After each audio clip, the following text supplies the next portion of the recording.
What's up, YouTube? What's going on? Three, two, one, go. Wow, it feels great sitting in this garland pose after the workout I had today. It was freaking intense. And so, oh man, overtraining, the concept of overtraining is a bunch of fluff. And I'm going to share my input about overtraining. And I would like to start by saying first that, I agree with Greg Doucette. Greg said that, from his experience, people are not working as hard as they're supposed to. And so I agree with that because that's exactly what I see. At the gym, I see exactly the same thing. People just like, not really into it. They're not really, I'm not hearing the freaking effort that shows that someone's giving it their all.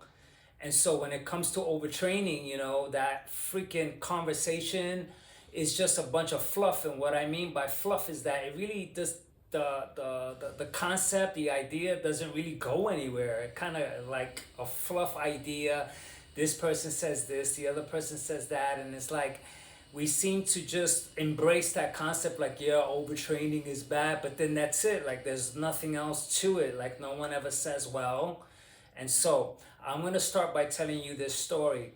One time at the gym, there was this girl that I saw on a regular basis, and she's sitting on this machine, this press machine for legs, where you sit down and you press up and you load it up with some weights. And so I passed by her, right? And I told her, come on, give me 200. And she laughed. And so I went around the gym, and then I came back and I said, no, serious, give me 200. And she laughed and she said, I can't do 200. And I said, just do 10 at a time, watch.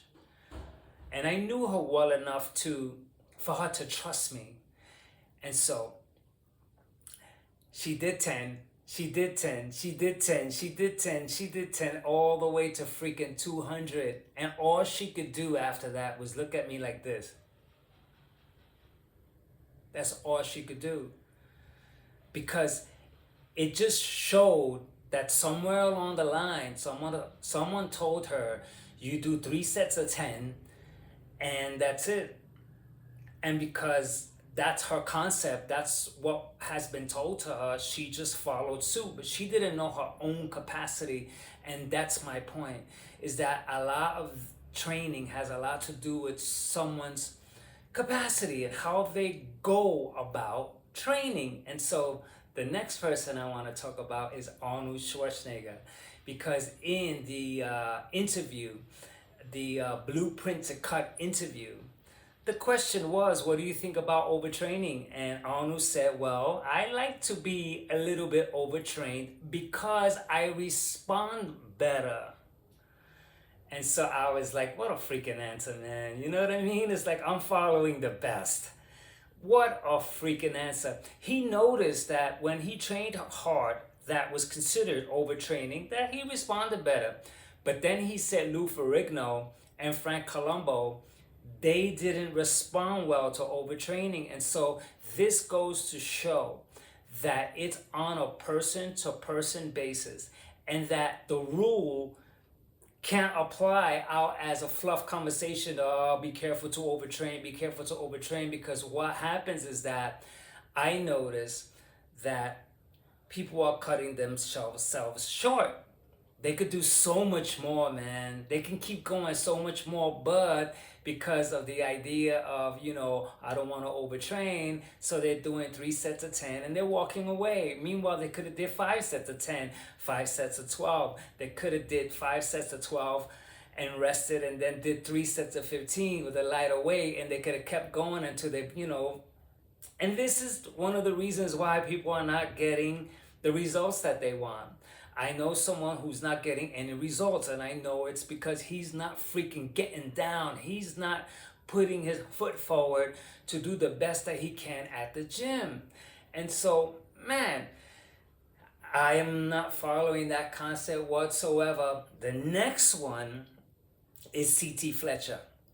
C.T. Fletcher did an interview with Joe Rogan, and Joe Rogan asked him, what do you think about overtraining? And CT Fletcher said this overtraining is a bunch of bullshit, you know? And what a freaking answer, because that's his response from his perspective by the way he trains. And now, what I know about CT Fletcher is that he worked his biceps for a year and a half because he wanted 22-inch biceps. That's what a video that he was in, he said. And so now, when it comes to CT Fletcher, I know he had problems with his elbow, that he could not extend his elbow past this. And so now, I don't know if that was a product of being overtrained, you know, working that excessively. It's still fluff, because every single bodybuilder I've ever come across has injuries. From Frank Zane, who so afraid of injuries. He's always talking about injuries because he's been injured so much. So he tries to avoid injury. You got to hear him how he talks about injury. And then Jeff Cavalier, his shoulder impingements, a hernia, 3 of them, and more, I forgot, but he has so much knee. He has a knee problem. Also, Arnold Schwarzenegger, his freaking knee popped right on stage. And so I'm like, you know what, man? It's like, who is not injured? So what are we talking about? You know, Dorian Yates, maybe, who let's see, who is an example of someone that we can actually see and testify that overtraining is no good. It's a big mess out there. We can't really put our finger on it. And so, you know, this message really is for me to put my best foot forward and to really see what I'm capable of, and to never cut myself short to thinking that just because of the concept of overtraining that I, you know, ought to be careful and stop. Because, you know, and so many people have told me, oh, be careful, you may hurt yourself, you may overtrain. And it's like, I've been working out for 7 years and I've been seeing just great progress all along, because I'm careful from the beginning.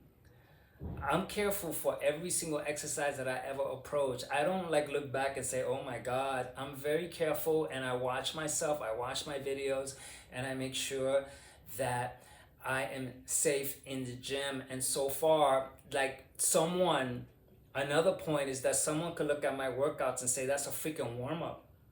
And so there's no question on what could be overtraining for me on his basis. If he could do so much more, there's so much, you know, there are so many freaking athletic people out there that freaking just are active all day long, and there's no question about overtraining. The last thing is that, you know, overtraining could be considered that if you work 3 hours, you work out 3 hours at the gym, that you're overtraining. And it's like, that's another question I ask, what the hell are you doing in those 3 hours? Because, you know, I swear, you work out with me for 30 minutes at your capacity and you can't go no more. It's just not that I'm ego or anything like that. It's just that some of these exercises, when you freaking doing them in 30 minutes, man, one way or the other, you're freaking gonna collapse because your body could only go so far. And so 3 hours, oh my God, it's a lot. Okay, so guess what's happening within those 3 hours? You talk to friends, you're hanging around, and you freaking do one set, and then you stop, you walk around for 15 minutes, you come back, you do another set, you go, you drink water, you have a pop downstairs, you freaking check your phone for 20 minutes, and then you come in and you do another set, and then you go outside, smoke a cigarette and stretch or whatever thing, you talk to some friends, half an hour, you come back and you do your next set, and or your other body part, and then now it's 2 hours, you freaking hang around and you freaking go to the next door, you get a cappuccino or something, like you come back, you know, something like that. But you're not working out freaking full on for sure. Even Arnold, I will question him, man, 5 hours, break it down for me, tell me, you know, step by step what you did and what those 5 hours consist of. Because when we hear 5 hours, we go, wow, 5 hours, he worked out 5 hours, but it's not.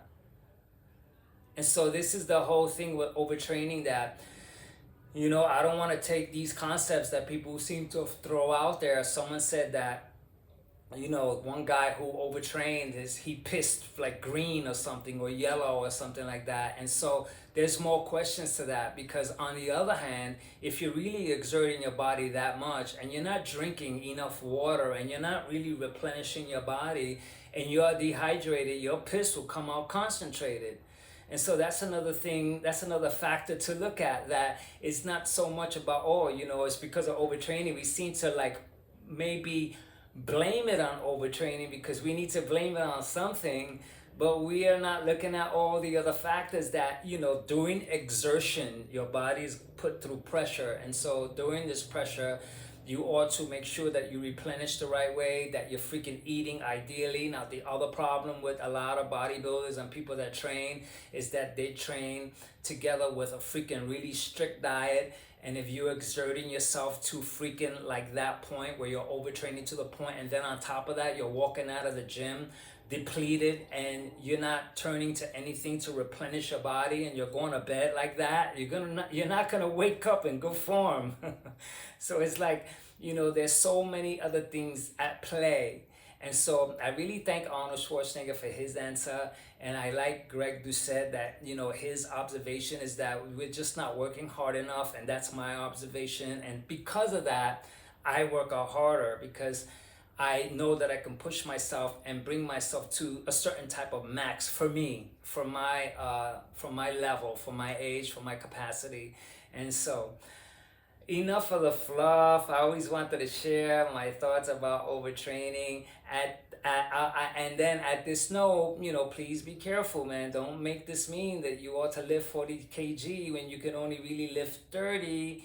You know, you want to make sure that you lift accordingly, and that you're not freaking, you know, doing something stupid that's going to hurt you either, because they're all freaking hurt, man. All these freaking bodybuilders, man, from Dorian Yates to freaking, Ronnie Coleman, man. It's like, I mean, these, you know, we freaking like really, really putting our bodies through hell at the gym. And so at the same time, there has to be some accountability towards, you know, making sure that we take our bodies to its proper, you know, level of capacity, but at the same time, that we don't just take the things that the industry is saying, you know, don't overtrain, and then you're stuck. So what does that mean for me? How much should I do? Like, how much should I really, you know, how long should I really do this exercise for? Am I going to get paranoid now and only do a little bit of a workout and quit too soon because I don't want to overtrain?